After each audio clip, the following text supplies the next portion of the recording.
अस्सलामुअलैकुम। उम्मीद करता हूँ आप सब लोग ठीक होंगे। आज हम सॉल्व करने वाले हैं इंडेफिनेट इंटीग्रल यूजिंग कैलकुलेटर। कहीं पे भी लाइक ईकेट का टेस्ट है, एनईडी का टेस्ट है, या किसी भी यूनिवर्सिटी का फॉर सपोज टेस्ट है आपका, और आपको इस तरीके के इंडेफिनेट इंटीग्रल के क्वेश्चंस गिवन है जो कि आप पेपर पे सॉल्व करते हैं, बहुत ज़्यादा टाइम कंज्यूम हो जाता है, यहाँ आपसे सॉल्व नहीं हो पाते, तो इसका अल्टरनेट ये है, यहाँ तो आप without solving such questions on the paper you can directly go with the calculator, just few simple steps and you will get the answer. तो शुरू करते हैं। ये इस तरीके के क्वेश्चन को सॉल्व करने के लिए डायरेक्टली कैलकुलेटर की हेल्प से, ये जो ट्रिक कह लें या मतलब आपका टाइम सेविंग और प्रोसेस होता है, ये तभी एप्लीकेबल होगा जब आपके पास MCQs होंगे, तभी आपके पास ये एप्लीकेबल होगा, नहीं तो आपकी ये ट्रिक काम की नहीं है। तो सबसे पहले जो इंडेफिनेट इंटीग्रल के अंदर जो चीज़ लिखी हुई है, हम इसको एज अ इक्वेशन ट्रीट करेंगे। इक्वेशन ट्रीट करते हम इसको लिख देंगे x/4 + x² होल की पावर 3/2। उसके बाद आपने कैलकुलेट, इधर आपका ऑप्शन होगा, आपके पास दूसरा वाला कैलकुलेटर हो जिसका आई थिंक ब्लू कलर होता है और FS 991ES होता है, इस तरीके के, वो भी कैसियो का होता है। उसमें भी आपके पास ये x इधर नहीं होगा, लेकिन अल्फ़ा प्रेस करके आप x लिख लेंगे और इस तरीके की इक्वेशन बना लेंगे। तो उसके बाद कैलकुलेट करेंगे।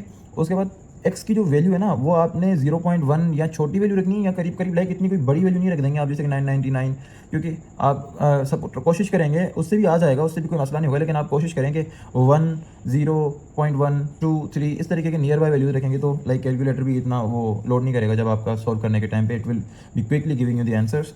तो हमारे पास जो इसका आंसर निकला है 0.012, ये हमारे पास इसका आंसर निकला है। इसको हम नोट कर लेते हैं कहीं पे, 0.1245।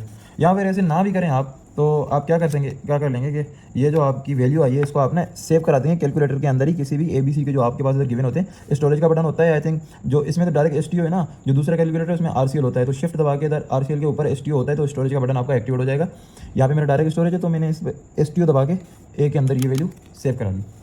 अब ये हमने काम कर लिया यहाँ तक। उसके बाद ये जो है ना, इसमें ये ऑप्शंस है, ऑप्शंस देखें, ये जो इसको इंटीग्रेट करने के बाद हमारे पास ये वैल्यू आई है, और ये जो ऑप्शंस हैं, इंटीग्रल क्या है, एंटी डेरिवेटिव। अगर हम ऑप्शंस को डेरिवेट करते हैं तो फिर से ये चीज़ आ जाएगी।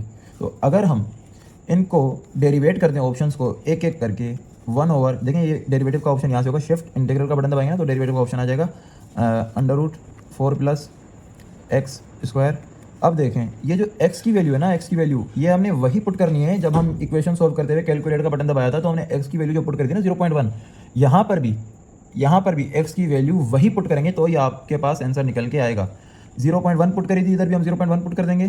तो अब हम कैलकुलेट कर देंगे, तो हमारे पास जो ये हमारे पास जो आंसर निकल के आया ना, अब हमें कैसे पता चलेगा ये ABCD में से कौन सा करेक्ट है। ये जो आपकी वैल्यूज है ना, जो आपका आंसर निकला है, ये जो आपने A में वैल्यू स्टोर कराई थी ना, उसके साथ डिवाइड कर देंगे आप आंसर, या आंसर को डिवाइड बाय A कर दें या A को डिवाइड बाय आंसर कर दें, कोई फर्क नहीं पड़ता।